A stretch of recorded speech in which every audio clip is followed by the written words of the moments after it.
नहीं रहा तो फर्क नहीं पड़ता, मेरा गया तो गया पद, चिंता नहीं है, मेरा गया तो गया पद, चिंता नहीं है, मतलब कोई फर्क नहीं पड़ता। मैं राजनीतिक पेशावर नहीं हूँ, जो होगा सो देखा जाएगा।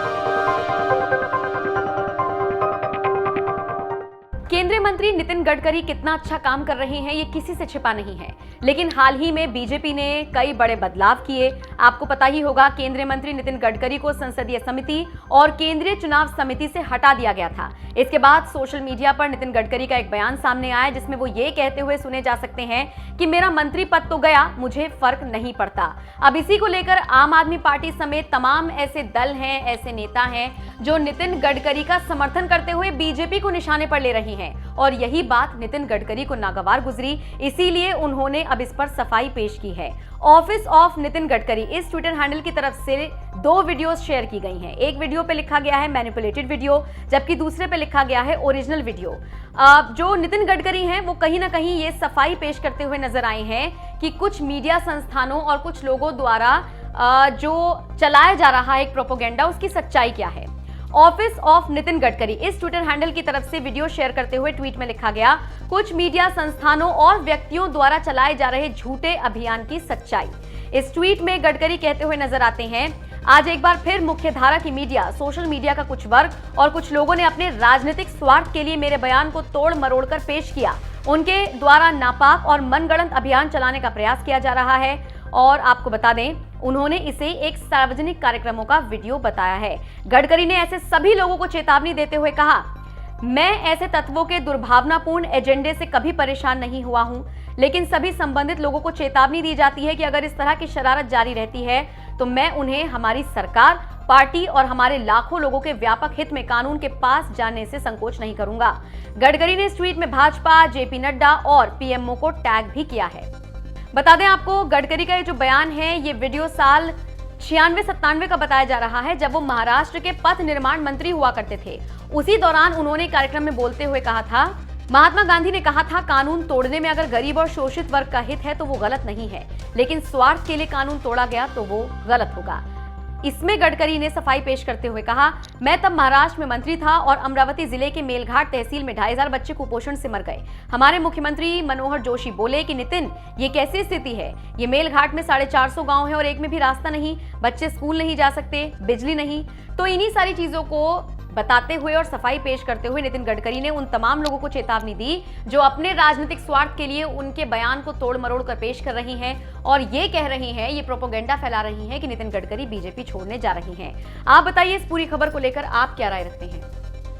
खड़े रहो, नहीं रहा तो फर्क नहीं पड़ता, मेरा गया तो गया पद, चिंता नहीं है, मेरा गया तो गया पद, चिंता नहीं है, मतलब कोई फर्क नहीं पड़ता। मैं राजनीतिक पेशावर नहीं हूँ, जो होगा सो देखा जाएगा। कि मैं भी बहुत सामान्य व्यक्ति हूँ और आज भी मैं फुटपाथ पर खाने वाला, 3rd क्लास में पिक्चर देखने वाला और नाटक पीछे से देखने वाले लोगों में से बड़ा हुआ हूँ। तो मुझे वो जीवन बड़ा अच्छा लगता है। जेड प्लस सिक्योरिटी गार्ड अड़चने आती है तो मैं सबको रात को छोड़ने के बाद फिर निकल जाता हूँ फुटपाथ पर, क्योंकि वो मैं वहां अक्सर मुझे मेरी औकात। आपको संभव हुआ तो मेरे पीछे खड़े रहो, नहीं रहा तो फर्क नहीं पड़ता, मेरा गया तो गया पद, चिंता नहीं है, मेरा गया तो गया पद, चिंता नहीं है, मतलब कोई फर्क नहीं पड़ता। मुझे बहुत अच्छा अनुभव आया। मैं महाराष्ट्र में मंत्री था और अमरावती जिले में एक मेलघाट तहसील थी और वहां 2500 बच्चे कुपोषण से मर गए और वो मरने के बाद काफी वर्ल्ड लेवल पर काफी हाहाकार मचा। आपको याद होगा, ये 96-97 की बात थी। तो हमारे मुख्यमंत्री जो थे मनोहर जोशी, वो मुझे कहते थे कि नितिन, ये कैसी स्थिति है, ये मेलघाट में 450 गांव है, एक भी गांव में रास्ता नहीं है, ये लोगों का कैसे होगा। तो फिर वो बार बार, मैं भी पीडब्ल्यू मिनिस्टर था, मीटिंग करवाता था और फॉरेस्ट एंड एनवायरनमेंट के चीफ काउंसिलर ऑफ फॉरेस्ट आते थे और 4 से 5 बार मनोहर जोशी उनको कहते थे।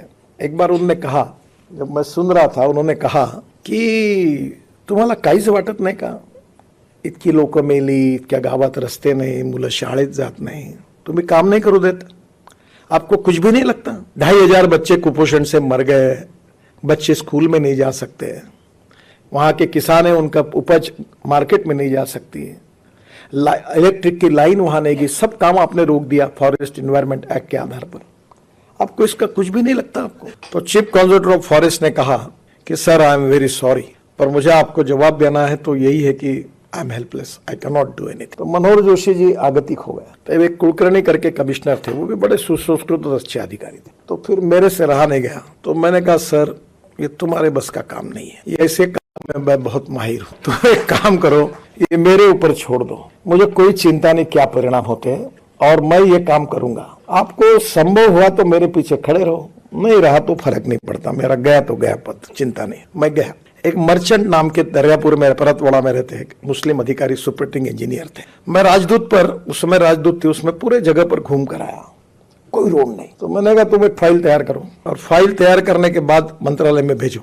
वो ऐसे थे, बहुत अच्छे अधिकारी, अभी भी है वो फाइल मुंबई में आई और फिर आकर वो फॉरेस्ट के ओपिनियन, इसके ओपिनियन होने के बाद आई, वो मेरे पास आई और मैंने उसमें लिखा कि मानव अधिकार की दृष्टि से इन लोगों को गांव में जाने के लिए रोड नहीं है, ये दुर्भाग्यपूर्ण है, ये उनका सामाजिक, आर्थिक और शैक्षणिक शोषण है और इसके लिए परमिशन नहीं देना गलत बात है। और इसलिए मैं मंत्री होने के नाते ये निर्णय देता हूं कि एक्ट कुछ भी कहे, मैं ऐसे आदेश देता हूं कि ये 450 गांव में रोड बनने चाहिए और इसके बाद एक्ट के आधार पर कोई अगर इसकी रिस्पॉन्सिबिलिटी फिक्स अप होगी तो मैं जब तक मंत्री हूं तब तक और उसके बाद में भी ये व्यक्तिगत मेरी जिम्मेदारी होगी और उसके लिए मैं जिम्मेदार रहूंगा।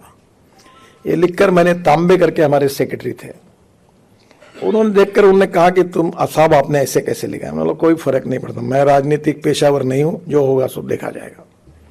और मैं गया, क्या कहा वो मैं अब नहीं बताऊंगा फॉरेस्ट वालों के लिए क्योंकि वो ठीक नहीं होगा, पर मैंने 450 गांव में रोड बना दिया। और डॉक्टर अलेक्जेंडर हमारे गवर्नर थे, बहुत अच्छे संवेदनशील व्यक्ति थे, मैं उनको हेलीकॉप्टर से लेके गया उद्घाटन के लिए और वो पहले 5 गांव में जाने वाले थे, फिर वो 20 गांव में गए, 2 दिन वो चिखलदरा रुके थे और वो इतने खुश हुए। और फिर हाईकोर्ट में एक PIL भी हुई तो कोर्ट ने कहा ये वायलेशन है, तो फिर डिपार्टमेंट आपको सरकारी अधिकारी बोल रहे थे एफिडेविट करना है, मेरा नाम लिखो, जो सजा करनी है कोर्ट को मुझे करने दो क्योंकि इट्स माय डिसीजन। गई तो वो डर गए, बोले ऐसा कैसे लिखना चाहिए। मतलब कोई फर्क नहीं पड़ता, politics is the instrument of socio economic reform. अगर मैं मंत्री होने के साथ अगर गरीब व्यक्ति को न्याय नहीं दे सकता तो कोई बात नहीं, जो होगा सो देखा जाएगा। वो आज रास्ते पूरे हुए, वहां स्वाधीनता मिली।